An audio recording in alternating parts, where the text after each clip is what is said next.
Assalamualaikum warahmatullahi wabarakatuh. Perkenalkan, nama saya Ulfa Faiko. Pada kesempatan kali ini, saya akan mempresentasikan dasar pada struktur organisasi. Hal-hal yang akan menjadi pembahasan saya hari ini ada 4. Yang pertama, elemen-elemen dalam struktur organisasi. Yang kedua, desain organisasi yang umum. Yang ketiga, opsi desain baru. Dan yang keempat, faktor-faktor penyebab perbedaan dalam struktur organisasi. Masuk pembahasan yang pertama, apa yang dimaksud dengan struktur organisasional? Struktur organisasional adalah cara bagaimana tugas pekerjaan secara formal dibagikan, dikelompokkan, dan dikoordinasikan. Ada 6 elemen utama yang perlu diperhatikan oleh manajer dalam merancang struktur organisasi. Yaitu yang pertama ada spesialisasi kerja, kedua departementalisasi, ketiga rantai komando, yang keempat rentang kendali, yang kelima sentralisasi dan desentralisasi, dan yang terakhir ada formalisasi. Spesialisasi kerja.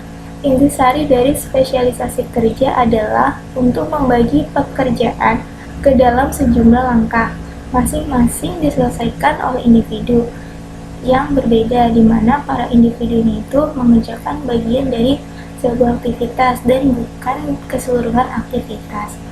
Nah, beberapa perusahaan juga sudah menerapkan spesialisasi kerja, yang mana setiap pekerjaannya itu dibagi ke dalam tugas-tugas kecil. Tugasnya itu terstandarisasi dan diberikan tugas secara spesifik dan berulang, sehingga para pekerja itu memiliki keahlian yang khusus, yang mana keahlian itu dapat mempercepat waktu produksi. Yang kedua ada departementalisasi.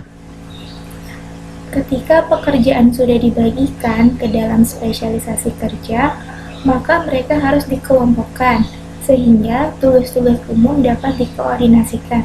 Nah, inilah yang disebut dengan departementalisasi. Ada 6 kategori dari departementalisasi. Yang pertama ada departementalisasi berdasarkan fungsi. Yang kedua, departementalisasi berdasarkan tipe produk atau jasa. Yang ketiga ada departementalisasi berdasarkan geografis. Yang keempat ada departementalisasi berdasarkan proses. Yang kelima ada departementalisasi berdasarkan konsumen atau produk. Dan yang keenam ada tipe konsumen. Dan selanjutnya yang ketiga ada rantai komando. Rantai komando merupakan garis kewenangan tak terputus yang membentang dari organisasi puncak hingga pegawai terendah dan menjelaskan siapa yang melaporkan kepada siapa. Nah, contoh dari rantai komando ini ada di dalam sebuah angkatan. Misalkan TNI Angkatan Darat itu kan ada tingkatannya ya, kayak misalkan dari prajurit, kopral, letnan, letnan, terus kapten, mayor. Nah, itu kan mempunyai tingkatan yang mana tentara biasa itu bertanggung jawab akan tugas yang diberikan oleh kepala. Begitupun seluruh anggota dalam angkatan itu harus bertanggung jawab kepada kepala angkatan atau jenderal yang berposisi sebagai atasannya. Terus yang keempat ada rentang kendali. Sejumlah bawahan yang dapat diarahkan oleh seorang manajer secara lebih efisien dan efektif. Nah, di gambar berikut ini ada 2 tipe rentang kendali. Yang pertama, rentang kendali yang sempit dan rentang kendali yang lebar. Rentang kendali yang sempit ini yang 4. Semakin dia rentangnya 4, 1 ke 4 itu kan sempit, cuma ada 4 rentang, terus 4 ke 16, dan seterusnya. Semakin dia sempit, maka dia semakin memiliki level yang banyak gitu. Berbeda dengan rentang kendali yang lebar. Di sini dicontohkan rentang 8. Semakin dia lebar rentang kendalinya, maka level organisasinya semakin sedikit. Terus ada yang kelima, sentralisasi dan desentralisasi. Sentralisasi adalah kondisi di mana pengambilan keputusan dipusatkan pada satu titik tunggal dalam organisasi. Contohnya itu dalam sebuah organisasi pemerintahan ada Bank Indonesia sebagai pusat pengaturan kebijakan moneter dan fiskal. Terus yang kedua, organisasi yang terdesentralisasi, yang mana pengambilan keputusan ditekankan pada para manajer yang terdekat atau bahkan kepada kelompok kerja. Jadi kan dalam sebuah pemerintahan, pemerintah daerah itu kan dibebaskan untuk mengelola ekonominya, ekonomi kreatif, baik itu dalam penghasilan budidaya ataupun dengan pengembangan pariwisata, itu diserahkan sepenuhnya kepada kepala daerah, bukan lagi kewenangannya presiden. Terus yang keenam ada formalisasi. Formalisasi mengacu pada keadaan yang mana pekerjaan di dalam organisasi telah terstandarisasi. Nah, contoh dari formalisasi ini perusahaan Google. Nah, di Google ini ada aturan yang mana 80% waktu pekerja itu harus dihabiskan di dalam kantor, sedangkan 20%-nya itu bisa dilakukan dengan menggali passion, dan passionnya itu dituangkan dalam project gitu. Jadi pekerja itu bisa bekerja dengan menyalurkan passionnya gitu. Terus masuk ke desain organisasi yang umum. Yang pertama ada struktur sederhana. Struktur sederhana bersifat tidak rumit. Struktur ini memiliki derajat departementalisasi yang rendah, rentang kendali yang lebar, otoritas yang tersentralisasi pada satu orang tunggal, dan formalisasi yang kecil. Nah, ini ada contoh struktur sederhana dari tokoh kebutuhan laki-laki milik Jack Gould. Nah, Jack Gould ini mempekerjakan 3 wiraniaga dan 1 orang kasir, tetapi di hari Minggu tetap Jack Gould yang menjalankan aktivitas kegiatan. Jadi di struktur sederhana ini tidak ada garis koordinasi dan semua keputusan ditetapkan langsung oleh pemilik, yaitu Jack Gould. Nah, desain organisasi yang umum yang kedua itu ada birokrasi. Birokrasi dicirikan dengan tugas operasional yang rutin yang dicapai melalui spesialisasi. Aturan dan regulasi yang diformulasikan dengan ketat, penumpukan tugas ke dalam departemen fungsional, otoritas yang tersentralisasi, tentang kendali yang sempit, dan pengambilan keputusan yang mengikuti rantai komando.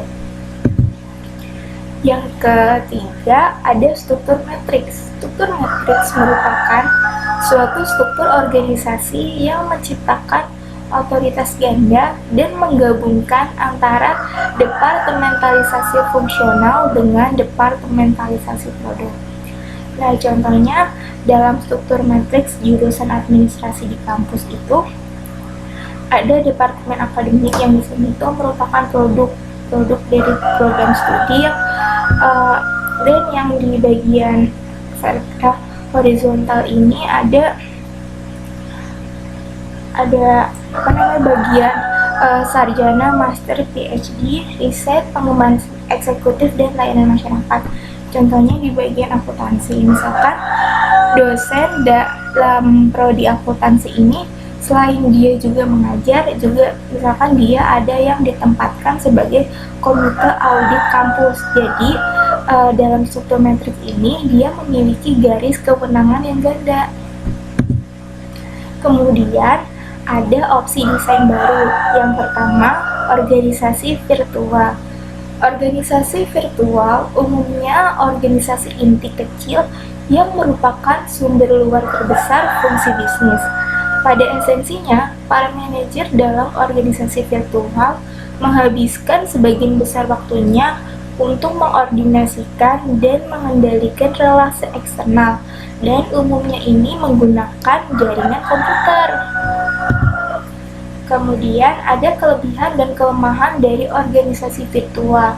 Kelebihannya adalah fleksibilitasnya, yang mana memungkinkan bagi para individu dengan gagasan yang inovatif dan sedikit uang untuk dapat bersaing dengan organisasi yang sudah mapan.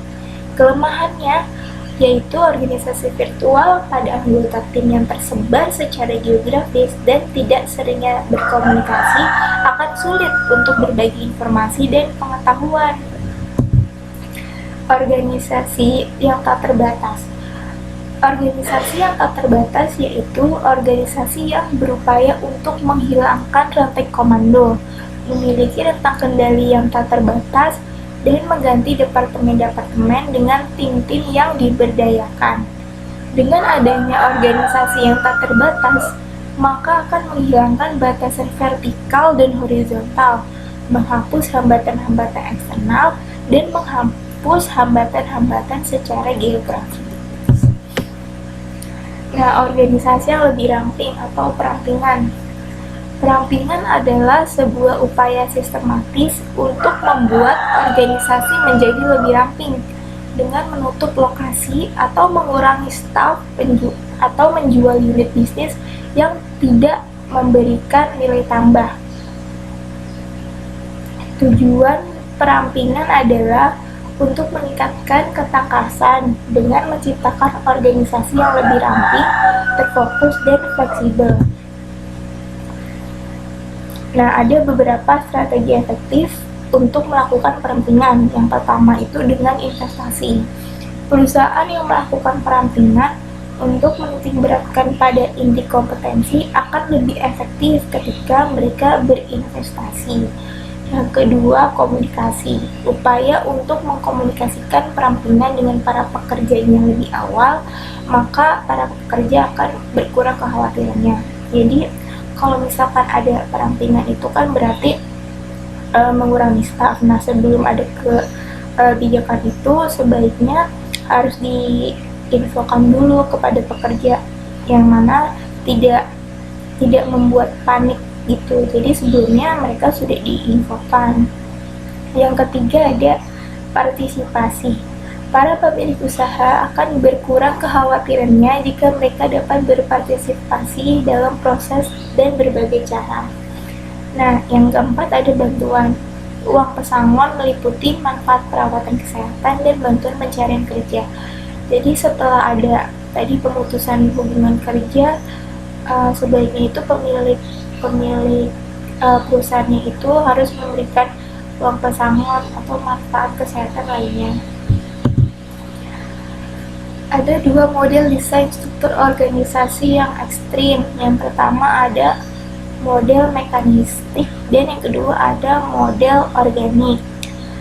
Model mekanistik itu dicirikan dengan spesialisasi yang tinggi, departementalisasi yang ketat, rantai komando yang jelas, sentralisasi, dan formalisasi yang tinggi.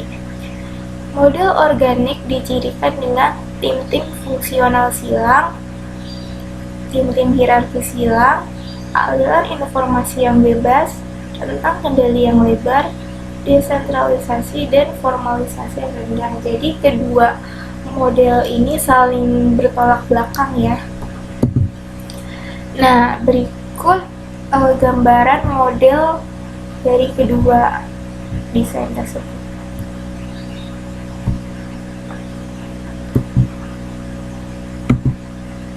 Nah, selanjutnya masuk kepada topik pembahasan yang keempat. Mengapa struktur-struktur berbeda? Nah, penyebab adanya perbedaan itu dilatar belakangi adanya 4 faktor. Yang pertama, strategi organisasi yang terbagi menjadi strategi inovasi, strategi minimalisasi biaya, dan strategi imitasi. Yang kedua ada ukuran organisasi, merupakan besarnya suatu organisasi yang terlihat dari jumlah orang dalam organisasi tersebut.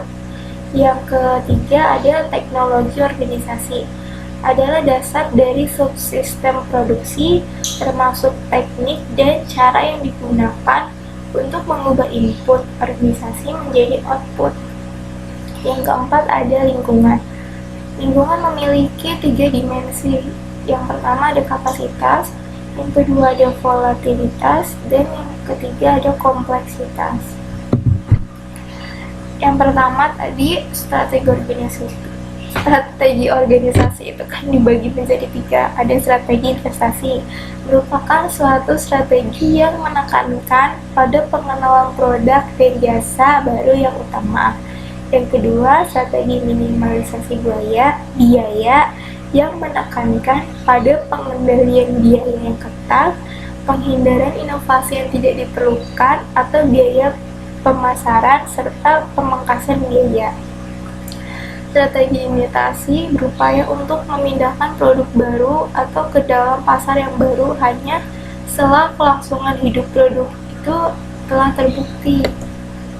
Maksudnya ini produknya itu emang sudah laku di pasaran, kemudian di launching setelah, ibaratnya kayak ini pre-order, ternyata banyak yang minat, kemudian setelah banyak yang minat baru di launching produknya kayak gitu. Terus ada yang tadi yang keempat, ada faktor lingkungan juga memiliki tiga model gitu. Yang pertama ada kapasitas, mengacu pada keadaan di mana lingkungan dapat mendukung pertumbuhan. Yang kedua ada volatilitas, menggambarkan derajat ketidakpastian di dalam lingkungan. Dan yang ketiga ada kompleksitas, derajat heterogenitas dan konsentrasi di antara elemen-elemen lingkungan. Desain organisasi dan perilaku pekerja. Untuk memaksimalkan kinerja pekerja dan kepuasan, maka manajer harus membuat pertimbangan atas perbedaan-perbedaan individu, seperti misalnya perbedaan pengalamannya, kepribadian, dan tugas kerja. Nah, selain itu juga ada pertimbangan budaya nasional, yang mana itu juga mempengaruhi pilihan atas struktur. Kemudian ada pertimbangkanlah perbedaan budaya serta perbedaan individu ketika memprediksi bagaimana struktur akan mempengaruhi kinerja dan kepuasan kerja. Contohnya itu dalam sebuah organisasi, struktur organisasi startup itu kan biasanya diisi oleh orang-orang yang fresh gitu, dalam artian emang generasi-generasi muda yang memiliki ide cemerlang gitu, yang mana kaitannya dengan perusahaan startup yang memerlukan berbagai inovasi dan teknologi, makanya cocok untuk diisi oleh para generasi muda. Nah, sekian presentasi saya hari ini. Kurang lebihnya mohon maaf. Wassalamualaikum warahmatullahi wabarakatuh.